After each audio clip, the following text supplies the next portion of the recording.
And welcome to the Dr. Tech Show, where myself, Pauline Roche, Sweyn Hunter, and often guests, and today it's Chris Condor, guide you to the world of online communications in a show which was the brainchild of the late, great John Popham. And John and Chris were great friends. We're looking forward to hearing a lot about John and Chris and all the work that Chris has done in the program today. But in a traditional fashion, we start talking about the weather, and we asked for a weather report. So let's start with you, Sweyn. How are you, and how's the weather where you are? I'm very well, thank you. And the weather is nice. Yesterday was the most fabulously windy, almost gale force day, and we had a long walk with the dogs and some other dogs as well. So we had a great time yesterday. So, but yes, the weather is great. Mm-hmm. And Chris, where are you coming from, and what's the weather like there? I'm coming from Gressingham in Lancashire, and the weather is absolutely fantastic. It's brilliant blue skies and a lovely warm sunny day. Oh, that's great. Well, here in Birmingham, it's very cloudy, but not raining. So I'm looking forward to getting out later. And my Tibetan flags aren't fluttering in the breeze, so it's obviously quite a still day today. So welcome to the show, Chris. We're delighted to have you, especially because you knew John so well, and we miss him, and we wish he was here, but we keep on his legacy by doing this program, and we look forward to chatting more about the things you did together and the things you're doing now. But first of all, we start with the awareness slot. So, Sweyn, do you want to lead off? Sure. Well, the first awareness day that we found this week is appropriately enough, since we're always going on about the weather here, World Meteorological Day. Did I say that right? I think so. Mm-hmm. And this is the date when the World Meteorological Organization, or WMO, was established in 1950 on the 23rd of March. And it was the day is celebrated every year to honor the entry into force of the convention that formed the WMO. So weather, climate, and water extremes, they say, are becoming more frequent and intense in many parts of the world as a result of climate change. And more of us are exposed than ever before to multiple related hazards, which are themselves evolving as a result of population growth, urbanization, and environmental degradation. Forecasts of what the weather will be are no longer enough. Impact-based forecasts that inform the public of what the weather will do are vital to save lives and livelihoods. Yet 1 in 3 people are still not adequately covered by early warning systems. So, greater coordination between national meteorological and hydrological services, disaster management authorities, and development agencies is fundamental to better prevention, preparedness, and response. Being prepared and able to act at the right time in the right place can save many lives and protect the livelihoods of communities everywhere, both now and in the future. So, World Meteorological Day is on Wednesday, the 23rd of March. And it therefore has the theme early warning and early action, and spotlights the vital importance of hydrometeorological and climate information for disaster risk reduction. And I wish I'd read that beforehand, but there we are. That's World Meteorological Day. You come from a kind of farming community, Chris. Weather will be very important to you at various times of the year. Yes, it is. But now all the farmers have the apps. Of course. And it's so easy for the farmers to know what to do now because they've got the apps. Yeah, no, that's... Before, all we had was Countryfile, which, as you know, is a total pile of tosh. And once a week, the farmers got the best weather forecast was Countryfile. Yes. But now it's a totally useless program.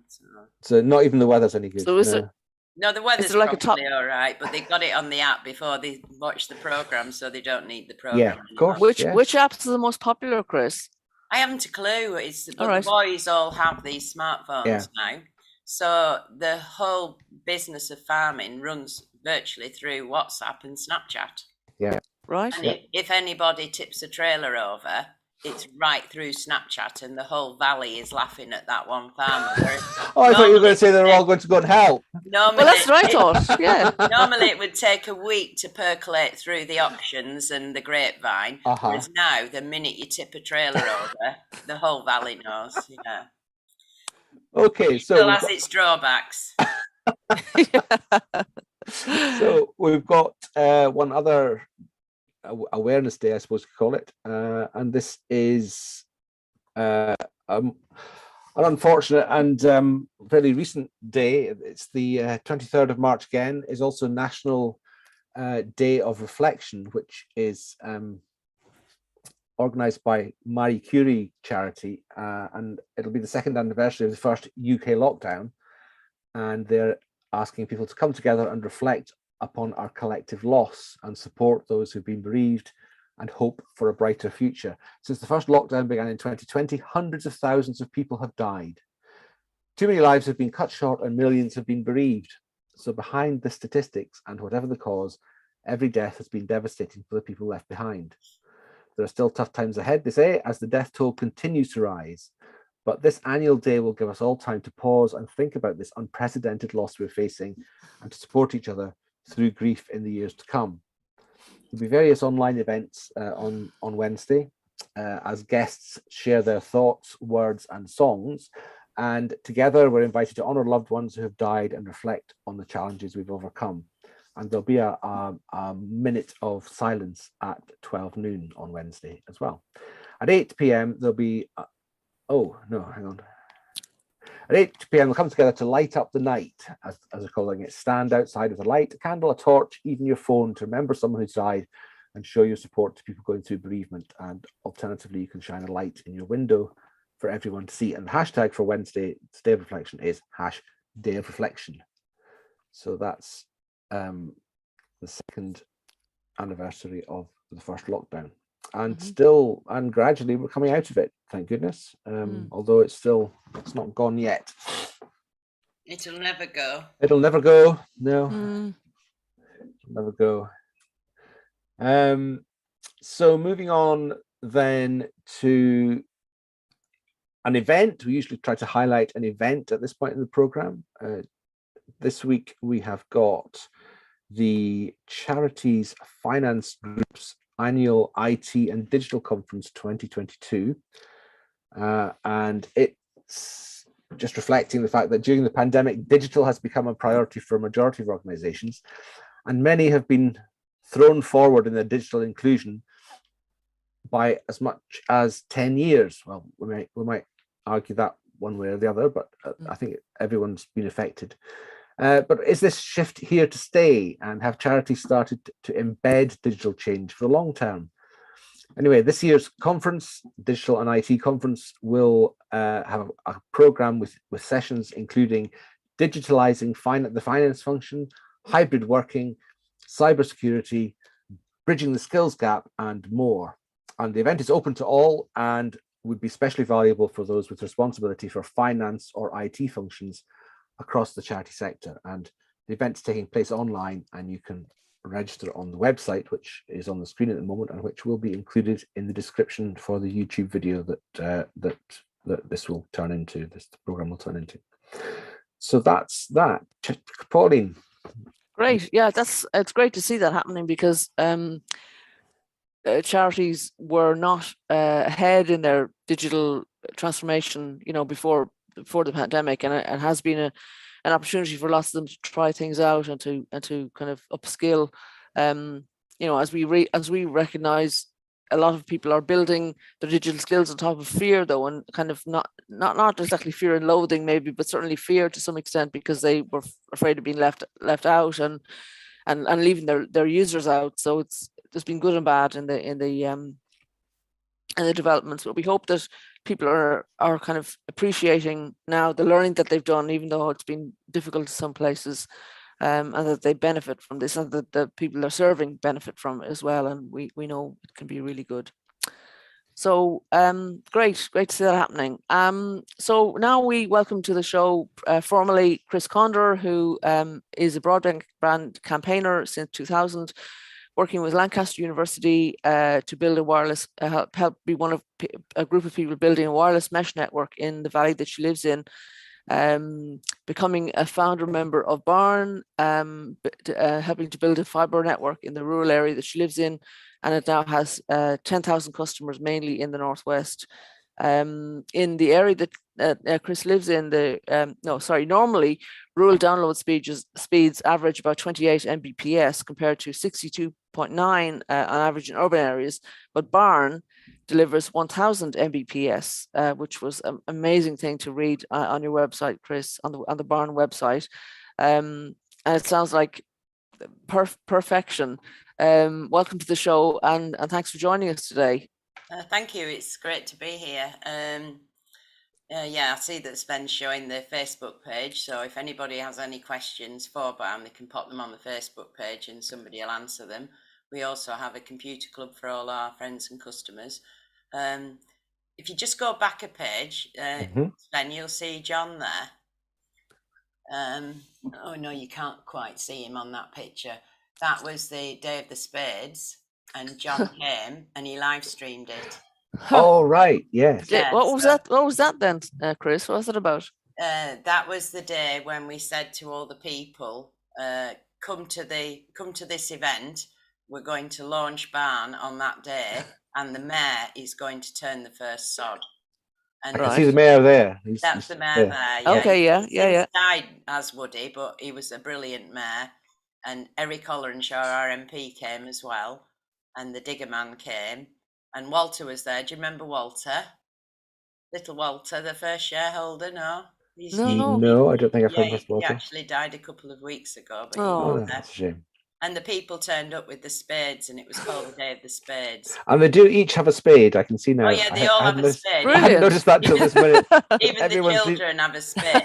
Everyone's leaning on a spade in the picture. Yeah. Right enough. Now that is one of the highest points around us. It's Jubilee Tower, and the farm below had a satellite, and most of the farmers around there couldn't get broadband at all, and the dial-up didn't work most of the time because the phone lines were so crackly, the line kept dropping, and a lot of the time the phone line didn't work.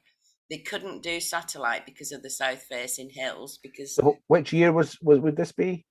That was March the 31st, 2012. That picture was 2012. Wow. 2012. Okay, so 10 years ago. It's nearly to the day. 10-year anniversary. Brilliant. Yeah. So we launched barn in the December, and John was there as well. And we said to the people that the funding we were promised was taken off us and given to BT. I remember that. The man who took the funding off us then walked into a job with Lancashire County Council, who got all the money when the North West Development Agency closed. We'd done all this work to get the funding. We more or less had £750,000 in our hot, sticky little fingers, and it was whisked away from us. And we just thought, having done all this work, having done a proper business plan, we know we can build a sustainable network. And it's Lancaster City Council's loss if they give this money away, which they did. Mm-hmm. And why can't we do it ourselves? And so we set about to raise shares, and we said on the 12th of December at our big launch event, if you people believe in us and want broadband on your farms and in your villages, if you buy £20,000 worth of shares between you, by the 29th of February next year, which was leap year, if we have £20,000 in cheques, we'll cash them and we'll buy the duct that we need. I'm not on the camera. Am I not? Yes, you are. Yes, you are. All right. We'll buy the duct. And we went to the meeting on the 29th of February, and we're all sat there, and we thought Barry was going to say, we haven't got enough. We're going to fail here. So a fast fail, rip the cheques up. And he just looked at us, and we thought, oh. And he said, we've actually got £300,000. Good heavens. Yeah, 200,000 we needed, £300,000 we got. Wow. And he said, I'm going to order the duct. The first target. Spending money was Barry. The first target was 200,000. And you made 300. And we got £300,000 worth of cheques. Well, and we just thought, oh shit, we're just going to have to do this now. We just went through and we did it. It's easy to forget now just how many people back then were looking at a situation where they might just never really get broadband. Well, yeah. The area that that photograph was taken in, they, like I said, they'd no terrestrial television. Yeah. They'd no mobile broadband. The landlines didn't work most of the year. They would work periodically, but very crackly. They had nothing, and satellites wouldn't work because of the south-facing hills. Yeah. And so they were really desperate. And BAM was born out of these desperate people. What we're finding now is people who have a fairly good BT connection and can get 30 meg want to go on BAM. Mm. But in those days, none of the people could get a decent broadband connection, so they were willing to get dirty and get down and dig. And that's what they did. What was it that they wanted to get from the connection? What were the things that drove them? In those days, there was no Wi-Fi, there was no smartphones, there was no smart televisions, really. And so they wanted it for the computers. So a lot of people did have a computer. And a lot of people knew that the internet was the future, but didn't know anything about it at all, and thought, well, we'll join in because it's a community project and it will increase the value of our properties. Yes. Right. But it was for computers, basically. And the computers were used in those days for a lot of schoolwork was already done online. A lot of research was done online. Not quite as much shopping as there is now. But and businesses needed it to run the businesses. They wanted to keep in touch with family and friends abroad because we already had things like Skype. Yeah. It wouldn't work on dial-up. I did get it working on dial-up because I did actually see my nephew in America when he was born on dial-up. But it was a case of he held the baby and he had to keep it still, and if I waved, I could see the wave going like this, but and I always remember then thinking, this is going to be so wonderful. I was amazed that I could see my nephew in America. Now we take it so much for granted, but to get a photograph of my nephew would take at least a week airmail. And we have to remember, this is what, 6, 8, maybe even 10 years after BT first released some kind of broadband. Exactly. So yeah, there was such a huge proportion of the country couldn't get it. Was no, and there was no plan to give it to them either. Someone's at my front door. I'm just going to answer the bell. Sorry. Of course do. All right. We'll carry on. And we kept getting all these promises that we were going to get it. We were encouraged to campaign. Sign up for broadband. Yeah, and get our telephone exchange enabled, which we did do. Yeah. So we went door knocking to campaign for BT to get the exchange enabled. But even when it was enabled, it wouldn't reach us. Distance, quality of lines, all the reasons that dial-up wouldn't work. And a lot of aluminium lines and an awful lot of damaged lines. Yes. They didn't install their infrastructure as well in the rural areas as they did in the towns and cities, nice and deep in the pavements, inducting. Yeah. This was strung along hedges and laid across fields, so it was chopped up with the plough and repaired and chopped up, and then the trees blew the overhead lines down and they were repaired. Yeah. Each time you were off for 3 weeks, they didn't repair them straight away because they'd rather mend 20,000 customers in a city than 2 on top of a fell. Absolutely. You've got to understand, that economically we are just not viable, and we would never be a priority. Yeah. And so, if you JFDI and do it yourself, you've a better chance of getting it. So once the duct had been bought, when was the service first introduced, and how many people were connected after March? First year, from the 31st of March that year, about the middle of April, it started to rain, and it didn't stop raining till about November. And there was no 24-hour period that year when it didn't rain. Wow. And everywhere was just a bog. And that first year, we got 19 customers on. And we came. And so what was the service? What was the service that they were receiving, those 19? A gigabit symmetrical. Gigabit symmetrical. Wow. Straight away. Yeah. But of course, we were bleeding money because in the business plan, we thought we could do X amount of work, which will net us X amount of customers. So the best laid plans of mice and men and all that jazz, it was just stymied by the weather. And so we had this idea about September that let's just sack off the mole ploughs for now, because we physically cannot drag a mole plough through a wet field because we're on clay around here. And so I knew the digger men that I'd use when I laid fibre. Back in 2009, I laid some fibre from my farm to the next farm to prove that peasants can do this. It's not rocket science. And so I still knew those digger men, and they were like friends of the family. So I said, can you get me a 14-ton digger? And he said, I can get you two, and one can dig it and one can backfill it. I said, right, I'll have two.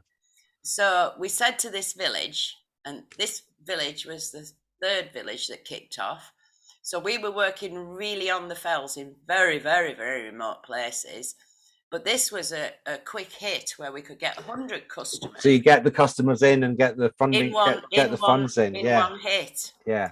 And this village had a very high percentage of doctors. Oh. And the doctors were very, very keen to get it. You know, I don't know why this village was so keen to get it, but they were, and they motivated the rest of the village. And they were saying, we put all this money in shares and you're not digging anywhere near us and you're digging over there, and why don't you come to our village? And we said, well, we've no intention of coming to your village. We've no intention of going to anybody's village. You come to us. It's up to you to get yourselves going and get a group together. And yes, we're all right then. Well, we'll do that. But then when can we have all the duct? And I said, you can have the duct straight away. We've got the duct with a farmyard full of duct. So I said, who have you got to dig it? Well, what do you mean, who have you got to dig it? I said, you've got to dig 4.5 kilometres up that hill to your breakout point. Who have you got to dig it? Have you got somebody with a digger? No, we haven't got anybody with a digger. We don't know what to do. So I thought, right, well, we'll use this as an example for everybody else of what to do. And this is how barn works. Somebody has an idea, somebody does something, and then you give that idea to somebody else. They might change it a bit, but they run with it. That's how Balkeda broadband got going in Scotland. You know, there's lots of groups copied what we've done with their own twist on it. So I rang the digger men up and I got 2 14-ton diggers booked for whatever day of the week it was, I can't remember. And we started digging up the field next to the village hall. So we were coming to the village hall where the cabinet was going to be, and we started digging up that hill. So everybody walking the dogs that morning was wondering what was happening in that field, because it didn't look like a farmer mowing or ploughing. It looked like 2 big diggers in a field. So they all came for a toot, and they all said, what are you doing? So there's this scruffy little woman in a trench putting orange duct in. That's you, is it? Yeah, and 2 big diggers. And so I said, well, this is your broadband. You've whined enough for it. Here it is. And I need some help. So they all went home and got the wellies and a spade. And by the end of the morning, they were all in the trench with me. Bloody hell. And then they told others. And then everybody else next day was tooting to see where we were going and what we were doing. Please tell me there's photographs of this somewhere, Chris. Yeah, it's all. Oh, yeah, okay. A lot of them are on Flickr, the Barn's page on Flickr. Yeah. And on the Barn Facebook page, there's a photo album section, and there's Arcombe 1, Arcombe 2, Arcombe 3. And Arcombe was the little village. Okay. And they were just an amazing group. So good.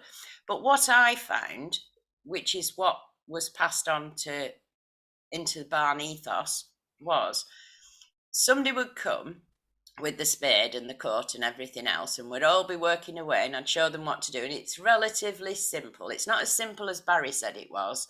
Barry said it's like water pipe, you just chuck it in the ground. Well, you don't actually. No. You've got to have a flat bottom for the trench. And I knew these digger men didn't need any instruction. They knew what a flat bottom was. Yeah. And they could make these diggers, they're like ballerinas. Beautiful Yeah. work.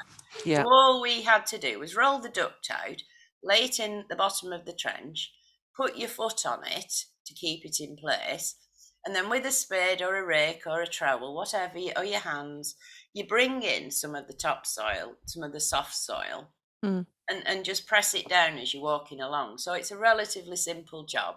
And if you see a stone, you take it out and you chuck it in the hedge or something. Because the stone can break, can damage the duct. Just explaining that to people who haven't grown up in the countryside. Yeah. You just need a bit of soft soil on top of your duct, and then the second digger came along and backfilled it and put the sod back on the top, and the job was done. So it was like a little production line going up the hill. So when they knew what they were doing, you'd leave them and move on up and get the next one going. So you all kept moving. Brilliant. And what I found was, people would come and they'd do the job and they were working away, and then at some point in the day they'd speed up and they'd get right up to where we were, and then they'd want to talk to you. You'd have to stop because they wanted to talk to you, and they all said the same thing, which was, can you see that house down there, which is just to the right of the church, and it's got a blue door? And I'd say yes, and they'd say, that's my house. When's it coming to my house? Yeah. How do I get it there?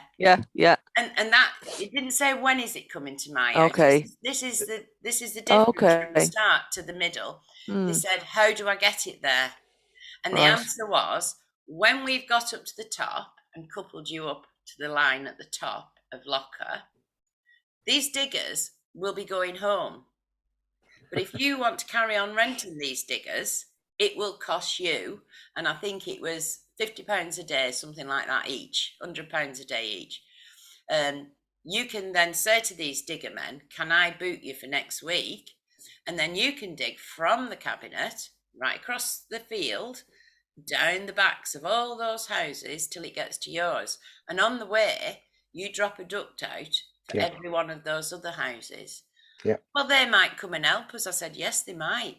And if you get another £1,500 worth of shares off one of them, that'll pay the digger man for a few more extra days. Yep. And that's how it works. Yeah, no, that's really good. So was all you say duct, I'm guessing that's kind of integrated with the fibre itself as well? No, the duct comes on reels, and it looks like hose pipe. Yeah. It does look like hose pipe. It's 16mm duct for the core. Yeah. And in the same trench that you dig, you also take the small 7mm duct for each house. Right. And these can come singly or in bundles, and you can measure out enough to get to every house. And as the digger comes down, the whole lot goes in the trench. Okay. And then you come to a house and you take one piece of duct out and leave it at the boundary. And then it's the householder's own job to get it to the house. So if they're really old, then usually the children or the grandchildren do it. And if they haven't got any children and grandchildren, they can pay the gardener, because some of them are minted and they've got gardeners. And if neither of those things, a group in the village formed a band of volunteers, and they would go and they would dig anybody's garden who couldn't dig it themselves, and they would advise the ones who wanted to dig it themselves but didn't know how. And and the duct is buried, the core duct is buried at 60 centimetres in the field, preferably that or more. And if they can't get it that deep, then it's got to be in a place where it is definitely not going to be dug up or ploughed. But we say 60 centimetres is the depth it goes to. In Norfolk, in the Norfolk project, it has to go 90 centimetres deep because of the potatoes. So, but here, with so little topsoil, it's very rare anybody will plough deeper than, 9 inches. But the problem is, if you're on a boggy spot, the plough will dip and it will go deeper, and it just cuts through the duct, which it has done on plenty of farms. Because because it's not direct buried fibre, Mm.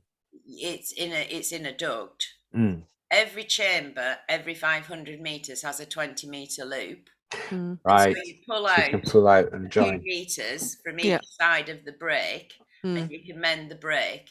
And any breaks we've had, even a massive 500 and odd fibres cut in one hit, Oh. was mended before daylight the next day. They worked through Wow. the night. Wow. Yeah. And any break we have is nearly always on a Friday where it's a bank holiday. Of course it is. Oh. Ask me Yes. why. That's just goes without saying. Yeah. So in the first year you had 19 Connections. subscribers, connections. Then you joined. Then you did this. Then this, we got the Arcombe Village on, the so Arcombe that Village. was nearly 100% take up there. Excellent. And And there was today, 100 how many 10,000. connections? 10,000 connections. Yeah. And what's the kind of geographical spread of that? Oh, it's a bigger area than the M25 corridor or something. Somebody said, and it's 5 million meters. We got the Golden Duct Award last year for buying 5 million meters ducting off MTEL. MTEL are our main duct suppliers, and they've been a fantastic company to work with. They're in Scotland. But we have bought ducting from other companies when they've just been overrun, because from starting out making coat hangers, they moved into the ducting for fibre, and now everybody in this country buys off them. So sometimes we can't get it. So we have bought from other suppliers, but we like MTEL the best. They're brilliant. Yeah. And so men, women, and children have done the digging and the covering and everything. Yeah, there's loads and loads of pictures of the kids there with spades, yes. And we've got one man that's even hairier than Sweyn. His beard's down here. Trolling down a woodland. That's a classic photograph, is that one. Somebody snapped him trolling down a woodland with a big white beard. He looks like Father Christmas. Yeah, all ages. Now, most of the network and most of the volunteers digging people's gardens and putting the house kits on have been, that's the doctor's wife, actually. Yeah, Mrs. I'm just picking photos at random here. Yeah, and she was routing that's when we were going under a fence and wall and a road with a mole plough. Oh, wow. Yeah. Yes, because it's bound to be the case that you can't do everything just as a soft dig. So you must have to dig through across roads or along roadsides, or presumably you try and make as much of it soft as possible, do you? Yeah, the majority of barn is in the fields. Yeah. But lately, because we've surrounded so many bigger villages, we've moved into what we call our urban build.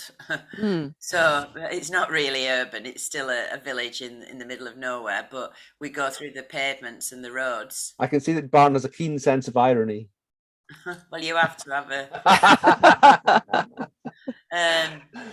yeah, and John used to come up fairly regular, and he used to come to our Shotel days where we expose all our strengths and weaknesses to everybody else to learn from our mistakes.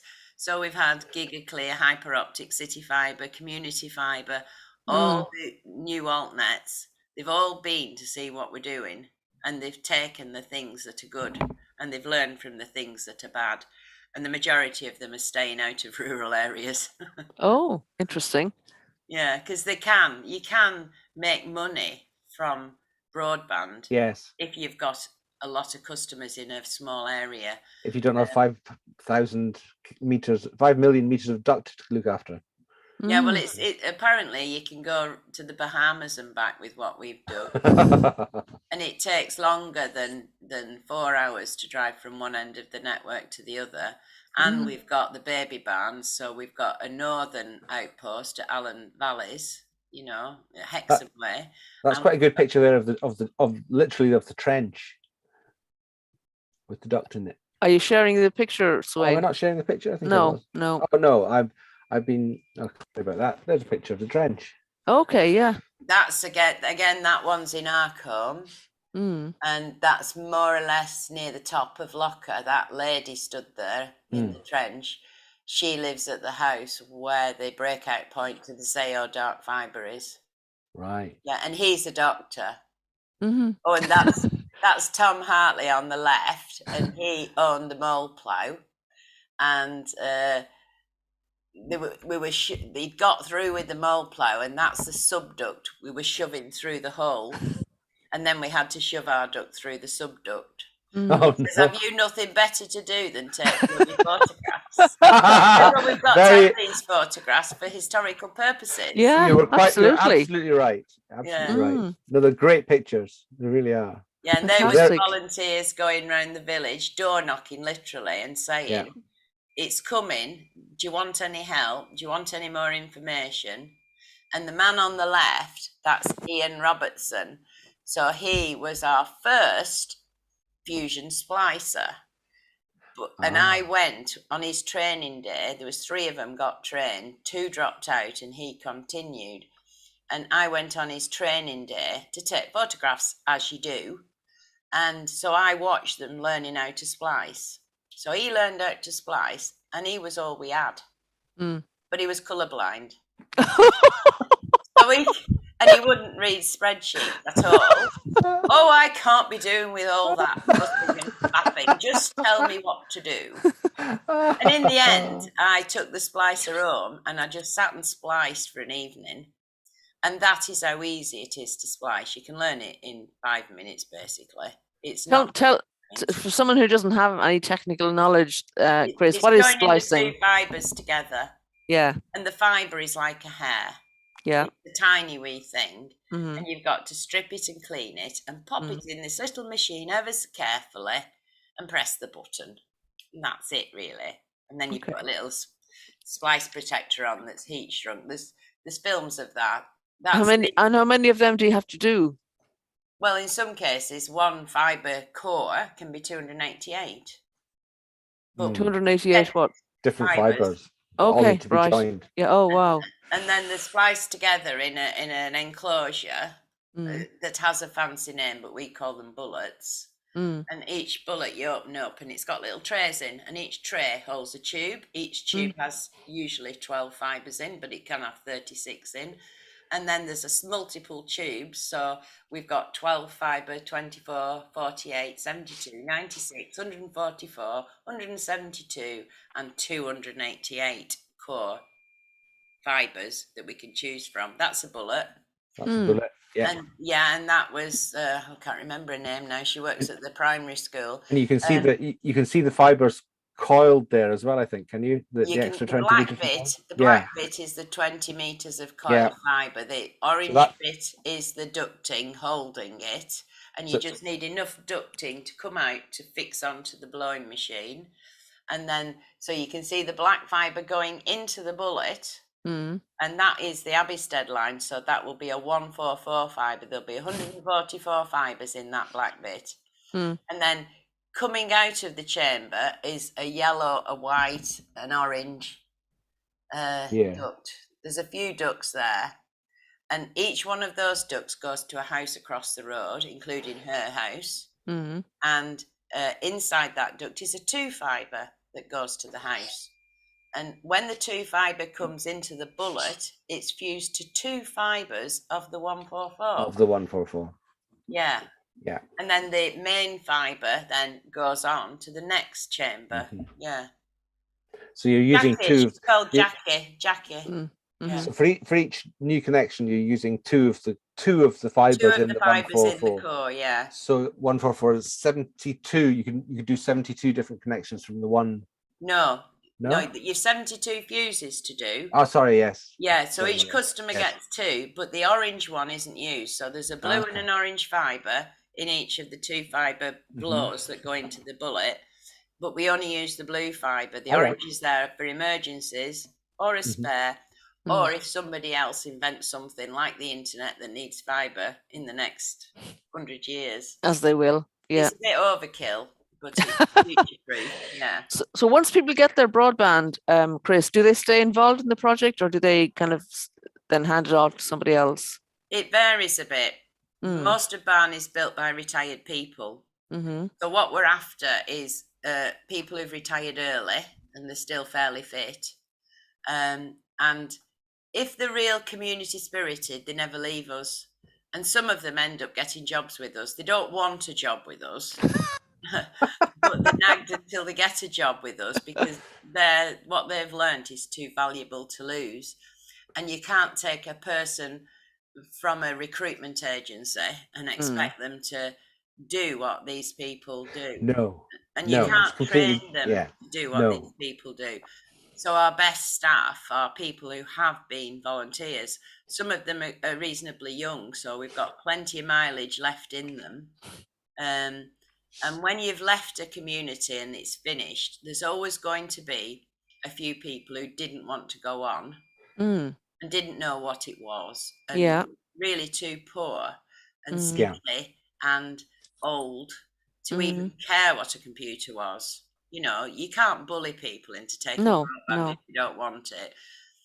And so the volunteers knew those people, and when that house changed hands, they would go tooting round and say, do you know, you've got some duck there, you can join Barn. Do you want that?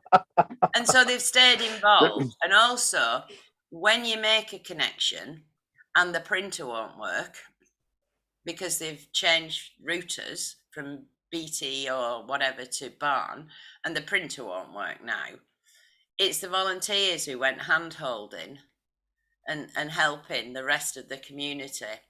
And with one chap in Wennington who moved into Wennington just as we're getting to Wennington, and that's the next village to Ray.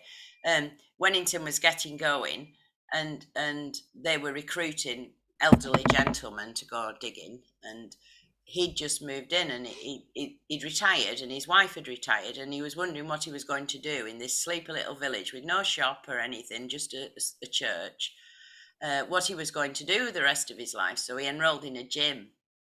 So he subscribed to this really posh big gym, spent a lot of money, and then our gym, which was the champion in Wennington, spotted him walking his dog one day, and they're all walking with the spades and the wellies on, and this chap says, "Where are you lot going?" And they said, "Oh, we're digging for Barn, you know, do you want to come and join us?" And that's when the rot set in. So they got him, and now he's the bursar for the church. He's a sidesman or something. Any old lady in the village who can't change a light bulb brings Paul. And he's just the absolute star of the village. Everybody knows him. And our village is here. I don't know what yours are like, but you've got to live in our villages for 40 years before you. Oh, at least, yes. Yeah. At least. You still blow in then. Yeah. Yeah. You called an off-Cumden here. Okay. In Ireland, you're a blow in. Yeah. Yeah. So Paul is the hero of his entire village, and that's what happens. And if somebody in the village is having a problem, they just ring Paul. And if he can't fix it, he rings me. Yeah. And if I can't fix it, I ring the help desk. And between us, we fix the problem. Yeah. And it just brings the community together. Yeah, but when you enter a village and you want your chaps, the women are really keen to get rid of their husbands because they're cluttering them up, and they're getting fat, and the couch potatoes, and they're annoying. You're talking about recently retired men, yeah. and so the wives say, "Yes, go and join this project. It's wonderful." I don't know what it is. Just go and do it. Yeah. And so you get them, and you have them for 3 months, and in that 3 months they get fit. Some of them get a 6-pack back. You get a nice colour to the faces because they're out in the wind and rain all day. They come home and they're hungry and they'll eat anything. So even if you eat a really rubbish meal, they're so hungry, they're grateful. So they fall in love again, these people. So volunteering for Barn makes you a lot less annoying. And rekindles your love life, your romance. So that sounds good. But there's a downside to this, because after about 3 months, they realise that they need him back to put the shelves up. They need him to do this. They need him to do some heavy gardening. They need him to decorate. And they want he's not around. Back. Yeah. They want their husbands back. And sometimes they get them, and sometimes they don't. He's up to his knees in a muddy trench in a field somewhere. Yeah. Well, they get somebody else and they get Pauline to do it. So we call them Barn widows. Yeah. Barn widows. And like I say, sometimes they do get their husbands back and we don't get them back again. They've done their bit. They say, oh, you've done your bit. You don't need to do any more. I need you now. So- But sometimes they stay with us, and we've got some brilliant fellas. And do many women get involved, Chris? Yeah.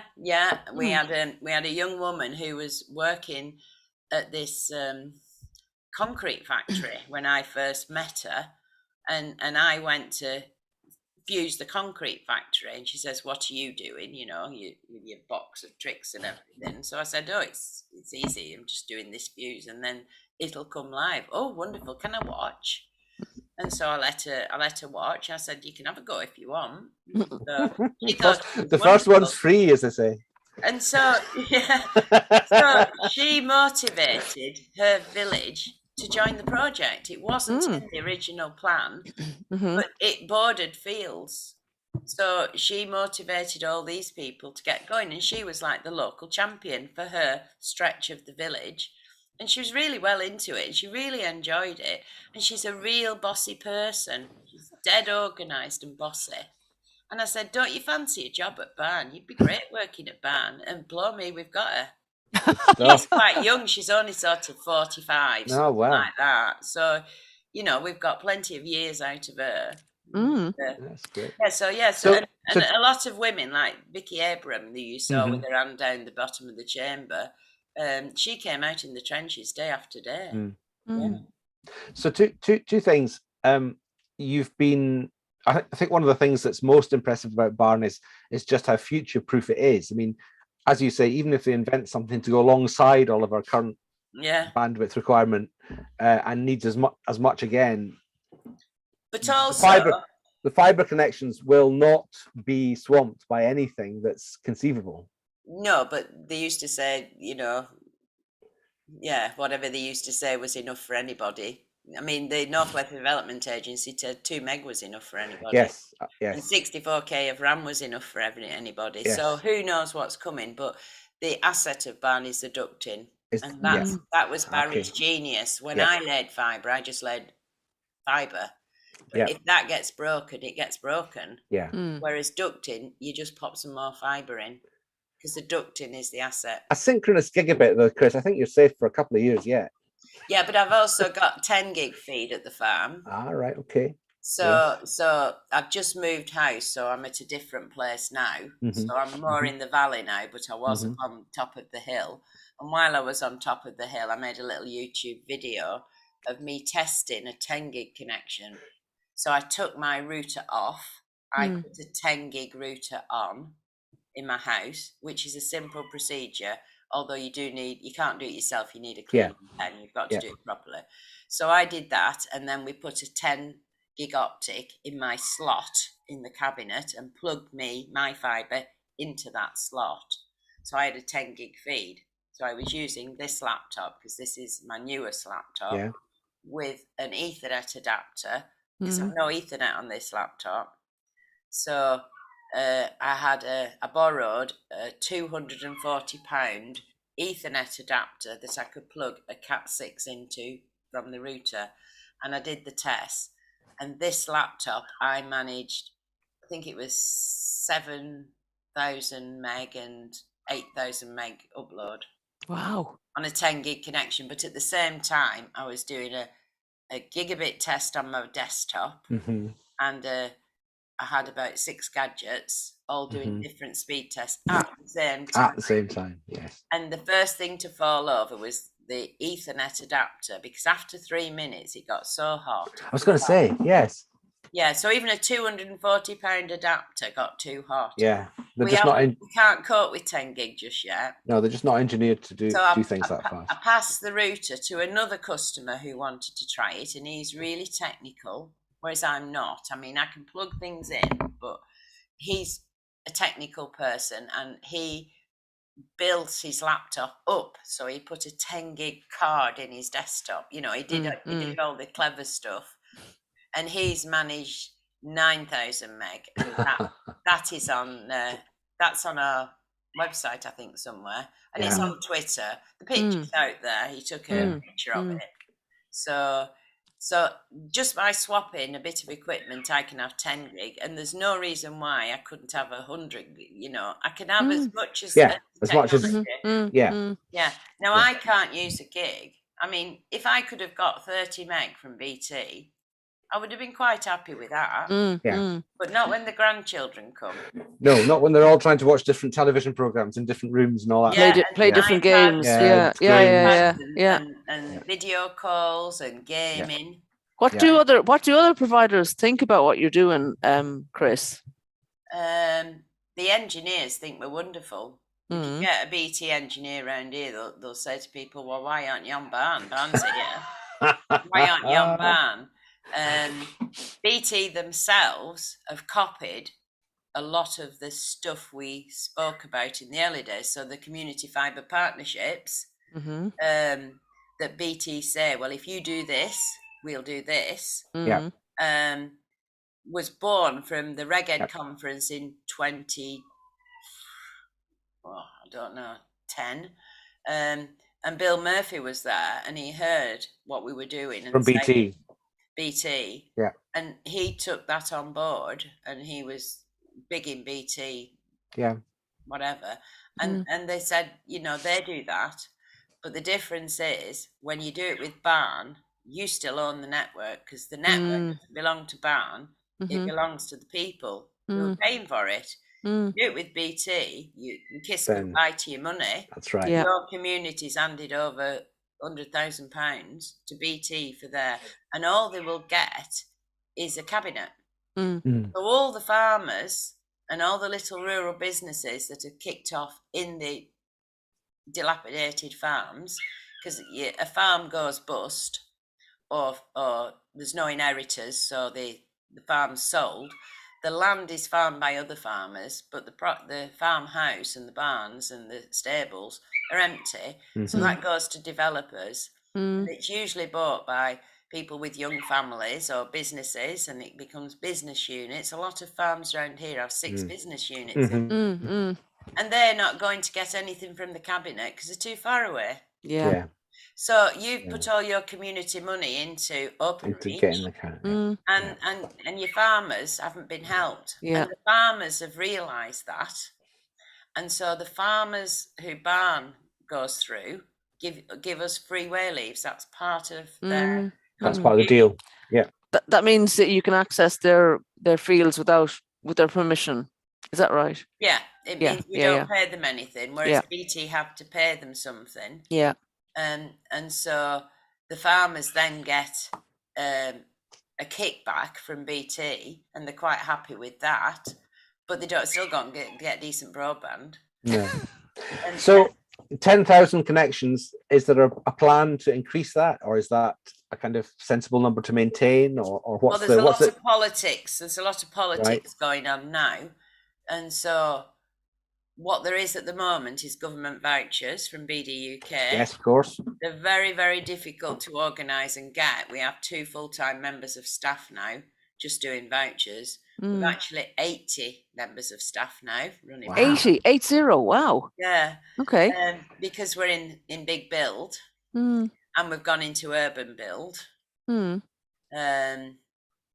which sort of is economically sound because of the vouchers. But we've just been informed, once we've scaled up to maximise the vouchers, extra staff, extra vehicles, that the vouchers are stopping. I noticed that, yes, in March. This month, in fact, is it not? Well, or what happened was the first 2 areas where the vouchers were stopping just happened to be barn areas. Is that a coincidence or what? And all the other vouchers... Questionable. Questionable, yeah. Yeah, go on. And all the other areas, their vouchers will shortly be stopping. Right. It's a scaled thing. And they're going into what's called procurement. And at the end of procurement, BT Openreach are doing this procurement exercise. They will say which bits they're prepared to do. Yeah. And then at the end of that, areas that they're not prepared to do can then apply for vouchers again if there's any money left, and if they're going to do vouchers again. Yeah. So it's all up in the air. Yeah, it's just the latest round of the same old thing. It is. It's all part of what I call the super farce, where let's invent something that makes it better for altnets to build. So here's the carrot.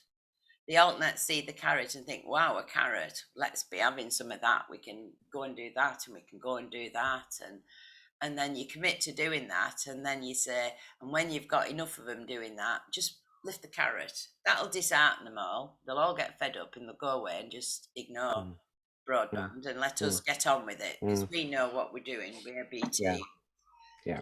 And then, like in Scotland, well, in a lot of rural areas, they're putting a lot of money into masts. Yes. 4G. So they can hand on heart say to government, well, they've got decent broadband, they've got 4G there. Yeah. We don't need to take fibre to them. And you try and run a family on 4G, it costs a fortune. Yeah, absolutely. Yeah. So this computer club that you're doing, Chris, as well, on top of all this work, what happens there? Well, the computer club was born out of the Wi-Fi network. So the early Wi-Fi network in the early 2000s that we built and ran with the university, we learnt a lot of things, experiences from that. There was a group of us ran it, and you'd get people coming to it, because don't forget, in those days we only had computers, we didn't have iPads and smartphones and smart tellies. So you get people coming who did not want to go on a government run course to get qualifications in databases, spreadsheets and word processing. They weren't interested in all that. They wanted to do things on the computers. They wanted to learn Photoshop to edit photographs, because there wasn't the apps to edit your photographs and make you look gorgeous. So you had to learn Photoshop to do it yourself and get rid of your zits or your wrinkles or your beards. Thank you. They wanted to learn how to burn CDs, because they wanted to listen to music on Of course. computers. And they also wanted to burn CDs so that they didn't have to keep changing the CD in the cars. They could have all the favourite songs of many CDs on one CD and pop it in the car. And so they could set off driving and not have to change CDs. So they'd all pile into the club, and me and Debbie didn't know how to burn CDs. But one of the ladies who'd come to learn something else knew how to burn CDs. So she taught everybody how to burn CDs. And we learned how to burn CDs. Yeah. So every time there's a computer club, the people leading the computer club, who are supposed to be the experts, learn something new. Oh, for sure. From the customers. Yeah. And then it just turns into a bun fight if you've no customers, and our computer club Zoom meetings are on a Friday afternoon. And if we haven't got any customers wanting help, then it just turns into talks on electric cars, COVID. Oh, yes. You name it. Everything else. Talk about it. And it's more of a social get-together, I think. Sounds very important. Yeah. Yes. Yeah, it has been important. Yeah. And have people moved to the area, Chris, because of Barn, because they, the broadband? Businesses have, but what we find is they say that having a good broadband connection increases the value of your house. Yeah. Well, on paper, it doesn't increase the value of your house, I don't think. But what it means is, if I want to sell my house and I want £100 for this house, I'll say I want £100, and somebody will come along and say, it's not worth £100, I'll give you 90. And I'll have to take 90, because there's only one person wants it, and they'll give me 90. But if I advertise my house and say I want 100, then 3 people will say, what's the broadband like? Well, they would have said that before, and only one wouldn't be interested in the broadband. So 3 people, and I'll say, I've got Barn, I get a gigabit symmetrical, and I'll show them a test where I can get a gigabit symmetrical, and they'll say, wow, I want. And the kids will say, wow, you must get that. And 3 people will say, I'll give you £100. So my estate agent will say, with 3 offers on this house for £100. Do you want me to ask them who's going to pay the most? Yeah. So it starts a bidding war. And before you know it, you can get £150 for your house. Mm, And we've got people writing to us saying that I never thought I'd get so much for my house. And I'm sure it's because of Barn. yeah. One chap Good. who had £1 million house. He had £1 million house. And he said, I'm sure it's added at least 100 grand onto the value of my property, having Barn. So interesting. Brilliant.